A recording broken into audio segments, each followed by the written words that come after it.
2:05 and but I just wanted the medal. But what really struck me on that run is you run out on Lakeshore. What other sports can you run with the elite? Like, the guys who were going to the Olympics were on the way, but they were on their way back already. But it was so, I'm like, they're running, well, I would like to say they're running the exact same thing I was, but they did the full, I did the half.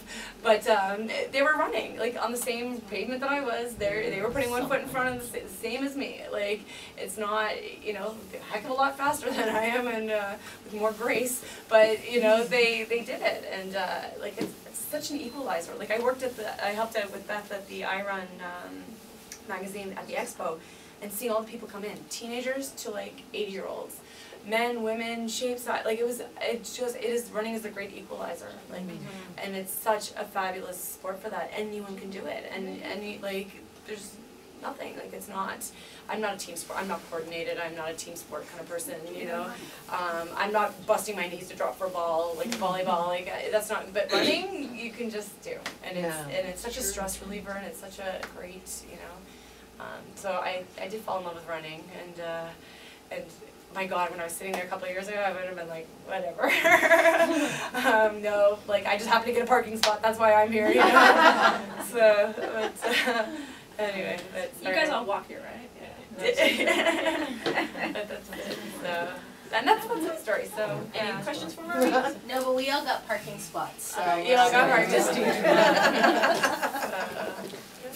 All right. So no questions for me? I do. Yeah. How do you fit in the time? Because you obviously have a young one as well. No, I don't. Oh, no, and that helps. That was some, okay. Yeah. That was sorry. No, that was my nephew. Oh, yeah. No, I don't. And granted, I don't. And so I have a dog, that doesn't quite count. And I can't even take care of my dog, so my parents help with my dog, actually, because it does consume a lot of time. I made it a priority. Like, I had to flip it and be like, you know, I need to leave work, I need to do that. Because I will get obsessed with whatever I'm doing, and, you know, I threw myself into work, and I thought, no, I can't, like, so it's a priority. I stop things, like, I'll say, I can't do this because I have to run. And I've learned to balance. When I first started running Sundays, I had to give up my Saturdays. Like because I'm like, I can't go out Saturday and run. Now I can go out Saturday and run. Like I do balance, but I made it a priority. And everything else has to fall into place around it. I act like it's a part of my job. Yeah. And even when I'm not instructing, so when instructing you have to be here, but even when I'm just training on my own, I make it so it's like, okay, these are my days. It's either a Tuesday or a Thursday. It's definitely a Wednesday and it's definitely a Sunday. Like there's no other alternative for me. I don't make plans on Wednesday nights. I don't like plans Sunday mornings. I generally try not to go late Saturday nights. And whatever other night my clinic is, I don't make other plans to do that. That's part of my job. Yeah. Part of my job is training for whatever race that I'm doing. So, but that's how I get to it. Because if I ever start to think that, oh, I don't have to show up on this night, or I don't have to come on Saturday mornings, then it's like you start to get, you're here, and then you're like there, no time. Because then you're like, who cares? And then you start to get the I don't care attitude. But no, you have to make it like it's your part of your job. You have to schedule it into your calendar, so that way you know. So Sunday morning, you're waking up at 7.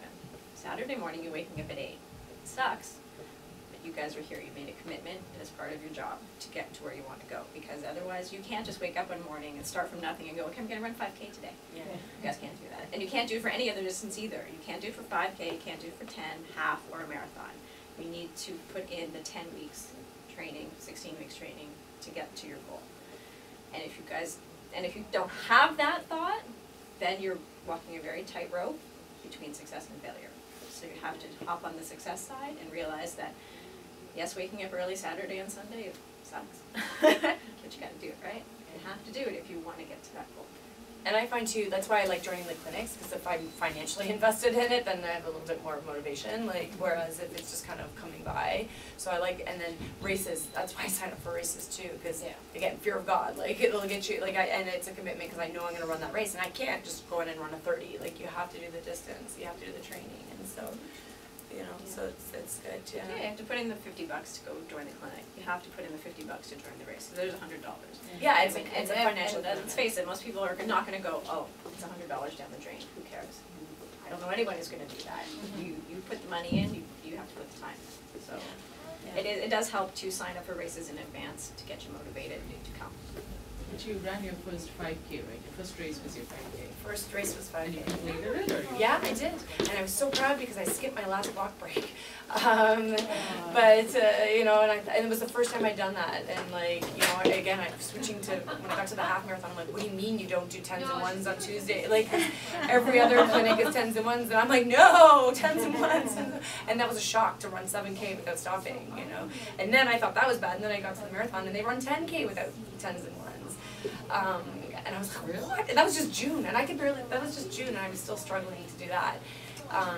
But I did it. So you did your first 5K, 10s and 1s? Yeah, oh yeah. I still do my races in 10s and 1s. Yeah.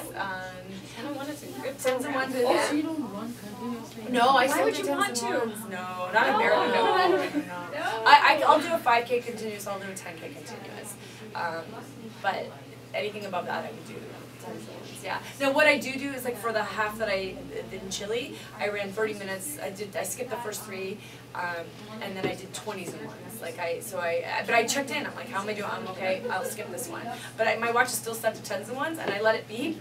And I'm like, oh, should I walk? No, I can do it. And I check in, and if I need to walk, I give myself permission to walk. And you know, but I did do 20s and 1s. So I ended up only taking 3 walk breaks, I think, on that race. But that was you know, that was just improving for me again, right? But 10s and 1s. And everyone gets medal? Oh yeah. Oh yeah. That's what I do it for the bling. So Marine's gonna come out with us today. Oh, wow. Yeah. Oh yeah. So, and actually we're a little behind schedule, so Sorry. we will, no, Rambling. no, it's all good. So we will head outside to the park.